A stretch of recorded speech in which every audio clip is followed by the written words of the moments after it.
All right. Hello, everyone. So I'm very glad to be here to present my work. The crowd is quite impressive. I would like to thank the organizers for letting me speak here. So I will present recent results obtained with my friend Nicolas Macri from EPFL about how to go beyond the thermodynamic limit. So I will precisely define what I mean by that. And I will focus on the setting of high-dimensional inference. And in particular, one problem that I like very much, which is sparse principal component analysis that Lenka already mentioned and Mark as well. And I will discuss a funny type of phase transition that is coined the all-or-nothing transition that was observed recently, at least from the literature I know. All right, so just one spoiler alert. I won't break any replica symmetry, and I apologize for that, but I hope I will convince you that even in the replica symmetric world, there are still things going on and interesting phenomena to be discovered. All right, so the main motivating question behind this work was what happens in the corners of phase diagrams. So what do I mean by that? Usually in statistical physics, when you do an analysis, you fix the parameters in the problem, the temperature, the field, whatever control parameter is the problem is generally a fixed quantity, and you will let the number of spins.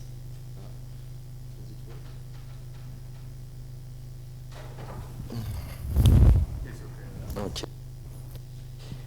And you will. Does it work?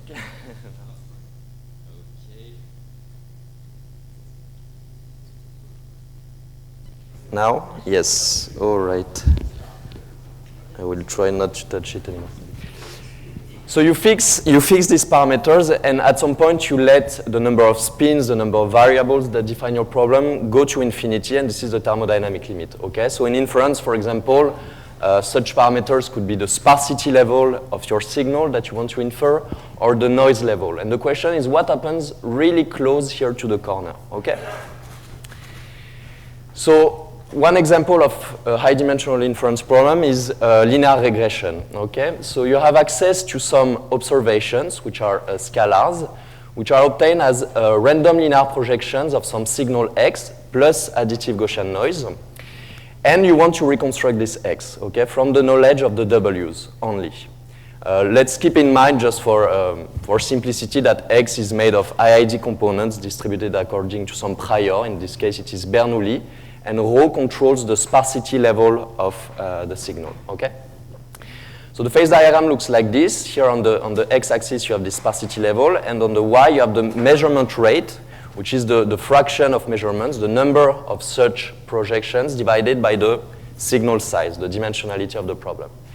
And here in this phase diagram, which is rigorous, actually this picture is rigorously validated, all the parameters are fixed, okay? You can play with them, but with respect to the size of the problem, with respect to n, they are actually small, okay?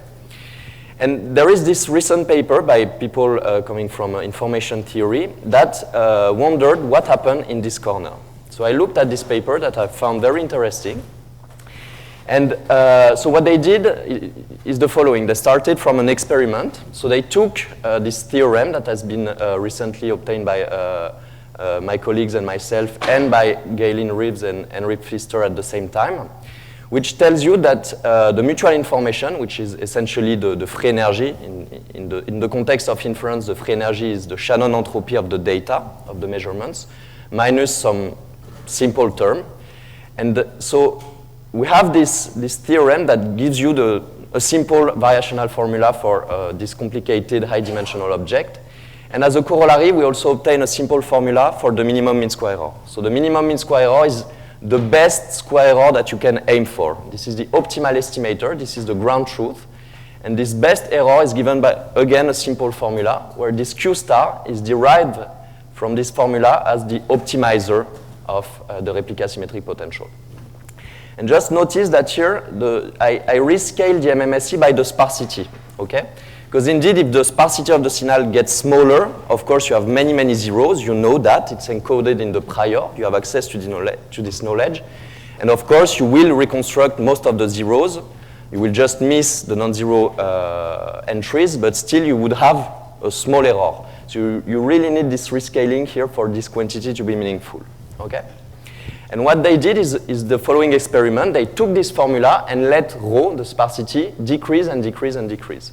And what happens is that when they collapse all the curves at the same point, because you have to imagine that the phase transition is actually shifting when the sparsity gets smaller. And what happens is that this transition gets sharper and sharper. Okay, at the beginning, you have something quite smooth, and at the end, you see something that should tend to a kind of step function. And so what they did is to perform an analysis where they let all the parameters, the control parameters of the problem, to be now sequences of n. Okay? They're not fixed anymore. They depend on the number of spins, which allow to zoom in this corner. So now the sparsity, you see, depends on n. So you can have something very sparse. And informally, their theorem says that. So they coined that the all or nothing transition. So it says that when the sparsity is small enough, lower than 1 over square root of n, and the measurement rate, so which quantifies the amount of data you have access to, is lower than some threshold, which is here, that I will call the information theoretic threshold, which scales as rho log rho, then weak recovery is impossible. So weak means that you cannot do anything, okay? So the best estimator, its associated square error will tend to 1, okay? So you have no way to reconstruct the signal, whatever you try. Then they have a converse result that says that when the sparsity is small, but it can go to 0 at any speed, then strong recovery is possible if you have enough measurements, you are above this threshold, and strong recovery means that you are able to perfectly reconstruct the signal, okay? So this theorem says that the experiment they did, so the replica prediction, which is a prediction for a fixed sparsity level that does not depend on n, actually agrees with the picture where you zoom there when at least the sparsity is lower than 1 over square root of n. So this result is a strong result, but it left open this scaling where you have a sparsity that does not go to 0 too fast, let's say. So I found this result quite nice, and I wondered, am I able to reproduce result of the same flavor with my own techniques? So their techniques are very different from the things I do, and I wanted to see if I can do something. So I took my favorite model, because it is a very rich model, and at the same time it's easy to define, and the analysis is usually simpler, which is the principal component analysis problem, also coined the spiked Wigner model, also coined the matrix factorization problem, where you have a rank 1 matrix that you measure under Gaussian noise. This is the signal-to-noise ratio. This scaling is there in order to make the inference problem non-trivial, and you want to reconstruct this matrix, or equivalently the spike, the vector x. So this is the phase diagram of the problem, which is also rigorous. Following work that we did with Lenka, with Florent, with Nicolas Macri, and Mohamed Dia. But before this rigorous work, Lenka and Thibault and Florent obtained, thanks to the replica method, this picture, which is the phase diagram. You have the noise level and the sparsity here. And so my question is, can I say anything about that? Sorry, so here the green curve is the algorithmic threshold, which is what you can reach with the best algorithm we know in this problem, which is, in this case, AMP. And the dashed line is the information theoretic threshold. So you have a small computational gap, which is there, which means that you have this region where we don't know how to reconstruct efficiently the signal. Okay? All right, so I started by doing the same as the authors of this first paper on compressive sensing. I took this formula, this theorem, that gives us, again, a simple formula for the mutual information, a simple formula for the minimum mean square error, and I wanted to see what happens there. And what happens there was actually predicted, thanks to the replica method, by Thibault and Lenka and Florent. And they predicted that the information theoretic threshold in terms of the signal-to-noise ratio should go to 4 log rho over rho when the sparsity is small. So what I did is to take this formula, the formula for this object predicted by the replica method and proven, and see what happens when the sparsity decreases. And we observe the same thing. When I let all the curve collapse at the same point by rescaling the signal-to-noise ratio by the predicted transition, the same phenomenon happens. You see that a step function appears. And you also see that in the very low sparsity regime, if you plot the mutual information, or the free energy if you want, it is essentially a straight line, and suddenly it saturates to its maximum value. And this is coherent with this curve, which is for the same sparsity level, the red one, which is the MMSE, because you have this crucial relation, which is nothing else than a thermodynamic relation, that relates the derivative of the mutual information to the MMSE. And indeed, here the MMSE is 1, so the slope of the mutual information is 1, and then it saturates because the MMSE is 0. Okay? So is this picture valid? Okay? Can we trust the replica method in the corner of this problem? So that was my question. So I allowed all the parameters to depend on n, and tried to crunch, to set up my techniques. Let me just mention that this is not just an exercise. There are actually important questions related to what happens in such corners. In particular, in the literature on computer science, what happens there is related to the so-called planted click problem that have been looked, for example, by Berthet and Rigolet or by Yash and Andrea. All right, so this is the result. It looks nasty, but it is actually not. It's a simple result. So this theorem says that if I have a sparse prior for my signal, where now the sparsity can go to 0. So these are technical assumptions that you can actually relax. This is not a problem. You don't need a bounded part here, but for simplicity of the presentation, I put it this way. The signal-to-noise ratio also depends on 0, and I ask these scaling relations to be valid. The result tells you that the difference between the true mutual information and a finite size evaluation of the replica symmetric potential. So this is the replica symmetric potential in which I plug the finite size values of the SNR and of the sparsity. And I rescale all that by this factor here. And this is what I mean by beyond the thermodynamic limit. You see that this limit goes to 0 slower than just 1 over n, because this object goes to 0, okay? This scaling is important because it makes these objects to have a finite limit. They are non-trivial. It does not go to 0 or explodes. This is the proper scaling. And this tells you that the result controls precisely what are the finite size corrections. I'm not claiming that the result is optimal, but I don't think it's too bad, actually. So let's just look a bit at the potential. Here we have a coupling term where Q appears, the parameter. And we have this usual term, which is the mutual information between just a scalar variable drawn from this prior, this very sparse prior, and a Gaussian observation of it. Okay? And the SNR here is controlled by these various parameters. And this is really the mean field nature of the problem. Okay? The problem decouples when n gets large, and it's equivalent morally to study this simple Gaussian problem. Okay. All right, so let me place myself in the proper regime to observe this transition, the information theoretic transition.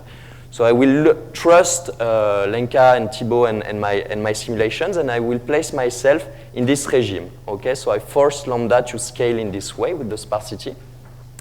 And I also need the sparsity to go to 0 not too fast. And in this case, the bound simplifies, and I obtain the following result, which is this bound does not go to 0 too fast, but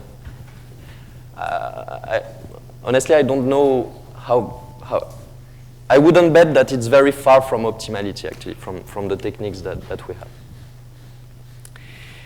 So this result is the counterpart of this one by these people, except that you see, in our case, In our case, I need the sparsity to go to 0 not too fast, while in their case, this is the opposite. They need the sparsity to go to 0 very fast.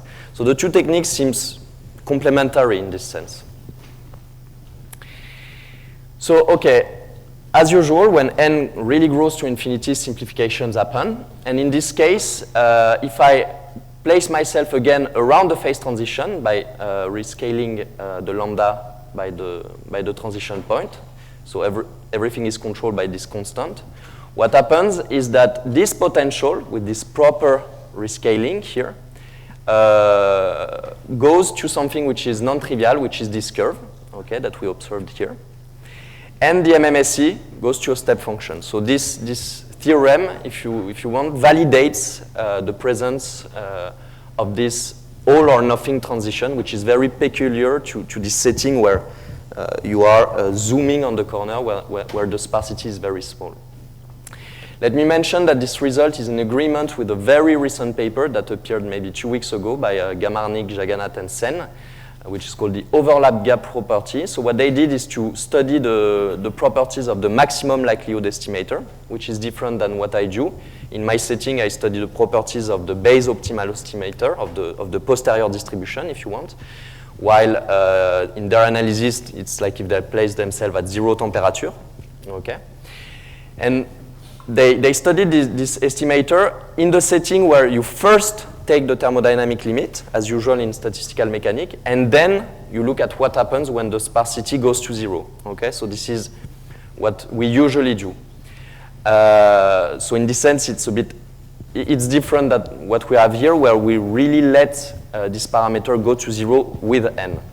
But what they obtain is the following result. The MLE, so this maximum likelihood estimator, recovers a good fraction of the spike as long as the signal-to-noise ratio is greater than something times log rho over rho, which is exactly the same scaling as for the optimal estimator, the base optimal estimator. And this is not so surprising at the end, because we are in a regime here where we have a tremendous amount of data points, if you want, in order to reconstruct a very small fraction of parameters. Okay, the signal effectively is parameterized by very few parameters. We have something amazingly sparse. And so that's quite, we could guess that the maximum likelihood estimator and the base optimal one should match, okay, or at least in the scaling. All right, so let me just mention that, so my first motivation was really to look at what happens in these corners, but along the way we obtained very precise finite size corrections to the replica formula. And this can be put here in the list of a long series of papers, including by people in the room, that developed various techniques and approximations to precisely assess what is F, the free energy for finite n. Let me also tell you that all the technique that I've discussed here for this sparse PCA problem extend to more complicated problems, in particular to the spike tensor models, which is the natural generalization, including non-symmetric versions where you want to reconstruct different spikes like this from the same matrix. So the random linear estimation problem, so this high-dimensional linear regression, also I can also analyze this problem in the same way and obtain the same type of finite size bounds. And the generalization of this problem in the form of generalized linear models, which include as a special case the perceptron problem in the teacher-student scenario that been already discussed yesterday. So let me just recall what it means. You have a teacher network that you feed with random data. It generates labels, okay? Then I hide the weights of this network, and I just give you these pairs of input and output, and your aim is to reconstruct this network that generated the data. So all these techniques apply in this setting as well. The results are a bit more ugly, and the techniques, I mean, the analysis is of course a bit more involved, but it does apply. And so one question that it raises is how generic is this all or nothing transition? Because now we know it's true in linear regression. We know it's true in this sparse PCA problem. And from preliminary numerical work on the perceptron, I would tend to say that it is also true for this problem. So I cannot answer right now. I hope I will be able in the future, but I would tend to guess that this type of very sharp transition in very low sparsity regime is something quite generic. Let me just, for my remaining 5 minutes, give you an idea of the proof, which is based on an interpolation method, in particular this so-called adaptive interpolation method that I've been working on these past years with Nicolas Macri, and that we applied to a number of problems with Lenka, with Florent, with a number of students, which is a natural extension of Francesco's interpolation technique, which is particularly well, that fits very well these high-dimensional inference problems. So the idea is the following. You define an interpolating model, which is an extended model with respect to the one that you want to study, where you now have access to two types of observations. Okay? The first type of observations are obtained similarly as the original model you want to study. Okay? So you see that this is a Wigner spike model. This is a PCA problem here. Except that the signal-to-noise ratio is rescaled by this factor 1 minus t, where t is the so-called interpolation parameter that belongs to 0, 1. But I have access to another type of decoupled observation of a mean-field nature, if you want, where now the x are just measured under Gaussian noise. Okay?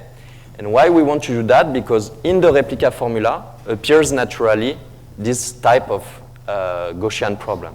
Okay? But you see the difference with the plain interpolation, if you ever use this technique, is that here usually you would have just a t, while now you have any function if you want, as long as it is positive.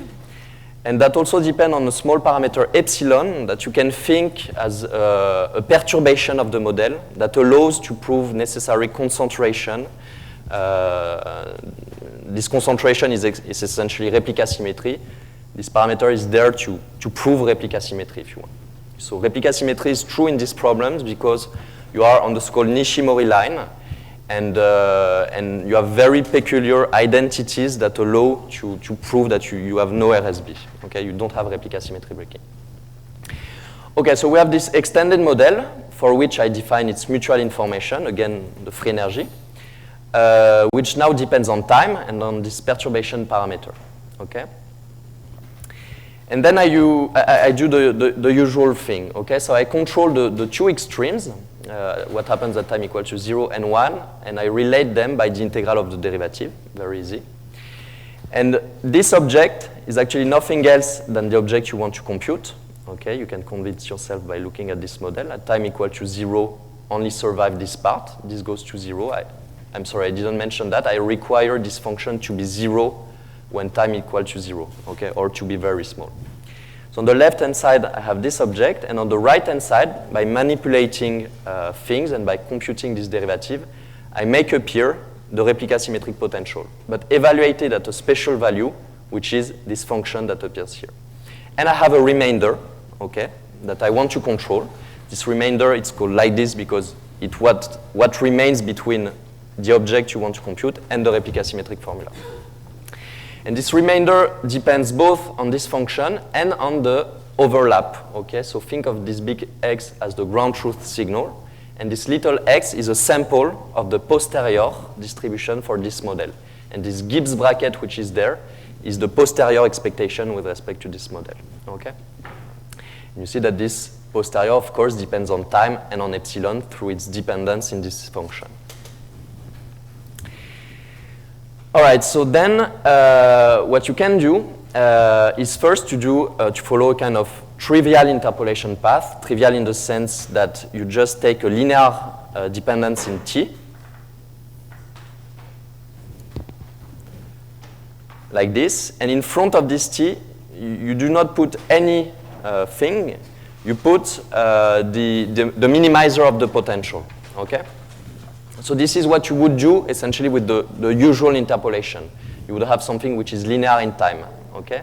Like in Francesco's interpolation, at least in the canonical interpolation. And doing so, you directly obtain an upper bound, okay? Up to corrections, and this is why I put this wiggly sign here. And the game in this technique here is to control as precisely as you can these corrections. So you have to control very precisely how fast concentrates the free energy, and to derive from that how fast concentrates the overlap.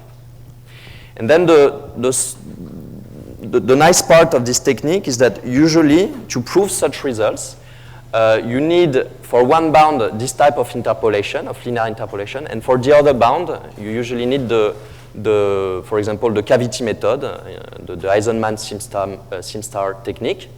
In this case, you also obtain the converse bound with the same interpolation, except that you choose the path a bit more smartly.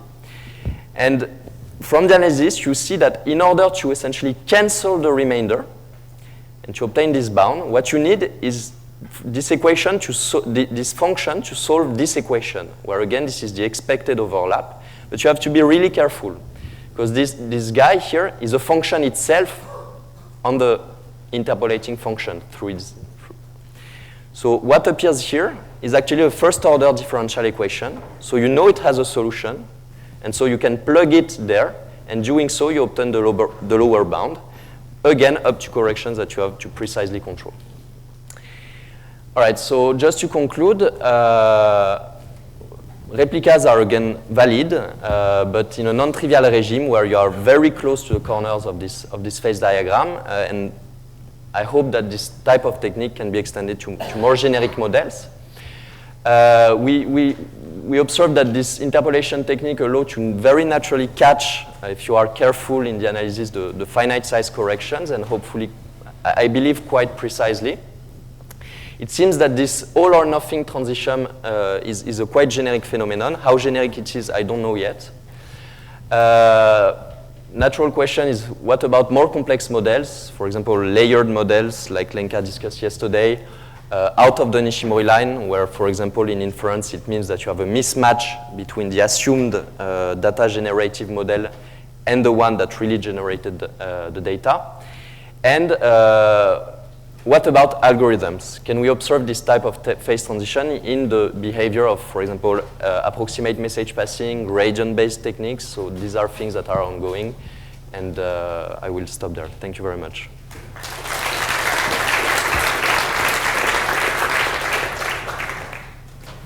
Any more questions? Oh, sorry. I have one question. Yes. Suppose that you take a graph like the one that you have there. So a dense graph? No, the picture. Okay, yes. And you fix a value of lambda, which is near to the threshold, Yes. but not at the threshold. Okay.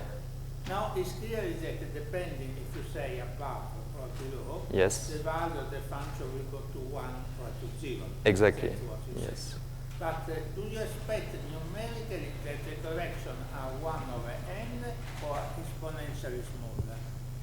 Because they can, in principle, you may have something that vanishes as a power of n, or you may have something that vanishes exponentially smaller.